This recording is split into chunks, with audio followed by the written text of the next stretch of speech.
আমরা সবাই জানি টাকা বলদের পিছন দিয়ে আসে না, কিন্তু বাংলাদেশে কিছু ব্র্যান্ড তারা মনে করে টাকা বলদের পিছন দিয়ে আসে। এবার হোক সেটা গ্রামীণ ফোনের মতো বড় কোম্পানি, আড়ং এর মতো অথবা ইলিয়ানের পাঞ্জাবি, আপনার আমার কষ্টের টাকা তাদের কাছে তেজপাতা। বিশেষ করে ঈদ বাজারে এরা মানুষের রক্ত চুষে খায়, অথচ আমরা সবাই যে যার জায়গা থেকে ভালো সাজি, যে যার জায়গা থেকে দেশের উন্নত আশা করি, কিন্তু ফাঁক পাইলে বাঙালি মারবার চাই। নাউজুবিল্লাহ বলেন না।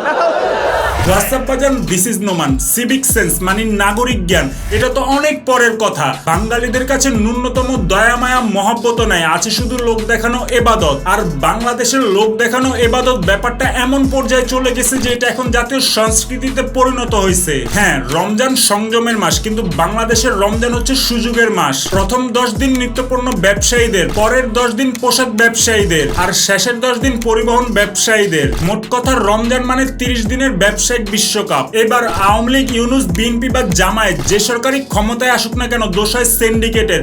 আর এই সিন্ডিকেট ঠিক করতে করতে রমজান শেষ। সবাই তুলসী পাতা, কিন্তু মাঝখান দিয়ে মধ্যবিত্তের পকেট ফাঁকা। হ্যাঁ, প্রতিটা ব্যবসায়ী মাথায় টুপি রেখে নামাজ পড়ে রোজা রাখে, কিন্তু তারপরও তারা জেনে শুনে বুঝে ভণ্ডামি করে।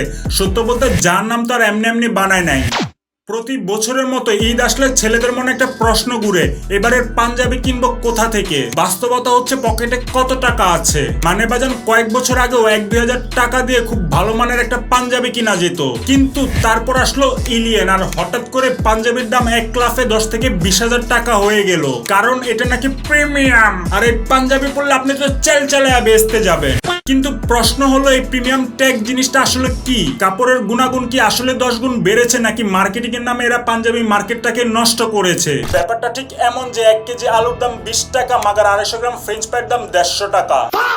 অন্যান্য সব পাঞ্জাবি ব্র্যান্ডগুলো তাদের পুরনো দাম ধরে রেখেছিল, কিন্তু যখন দেখলো মানুষ ঠিকই 10-20 হাজার টাকা খরচ করছে হাততালি পাবার জন্য, কথায় আছে না, গরিবের ফুটানি বেশি আর বাঙালি বেশি, তখন বাকি সব পাঞ্জাবি ব্র্যান্ডগুলো ইলিয়ানের মতো লাইনে দাঁড়ালো পাবলিকের রক্ত চষার জন্য। যার ফলে আগে যে পাঞ্জাবি 1500 থেকে 2000 টাকায় পাওয়া যেত, সেই পাঞ্জাবির জন্য এখন 3 থেকে 5 হাজার টাকা বাজেট রাখতে হয়। আমি জানি আপনারা এখন বলবেন সবকিছুর দাম বাড়ছে, মুদ্রাস্ফীতি আছে, শফিক সাহেব চুমা দিচ্ছে, বিএনপি চাঁদাবাজি করতেছে, ডোনাল্ড ট্রাম্পের স্ক্যান্ডাল লিক হইছে, ইরানের যুদ্ধ লাগছে, হ্যান ত্যান বাতের ফ্যান। কিন্তু এই যে প্রিমিয়ামের নামে সিন্ডিকেট তৈরি করে কৃত্রিমভাবে দাম বাড়ানো হচ্ছে, এটা কোনোভাবেই মুদ্রাস্ফীতি না, এটা হচ্ছে মাগিগিরি।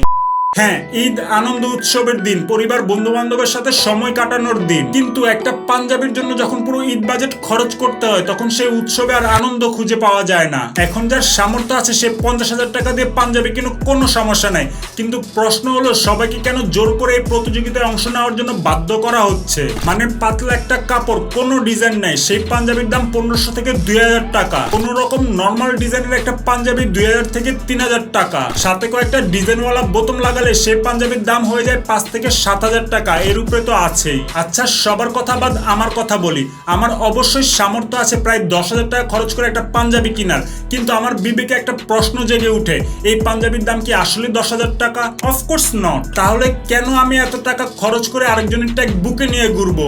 হ্যাঁ, পিয়ার প্রেসার, এই জিনিসটাকে আমি প্রশ্রয় দেই না। কিন্তু সবচেয়ে অবাক করার বিষয় হচ্ছে দিনকে দিন এই পাঞ্জাবির দামগুলো আরো বাড়ছে। আমাদের সকল পাঞ্জাবি ব্র্যান্ডগুলোর ব্যবসায়ীরা একদম উঠে পড়ে লাগছে কার আগে কে যার নামে যাবে।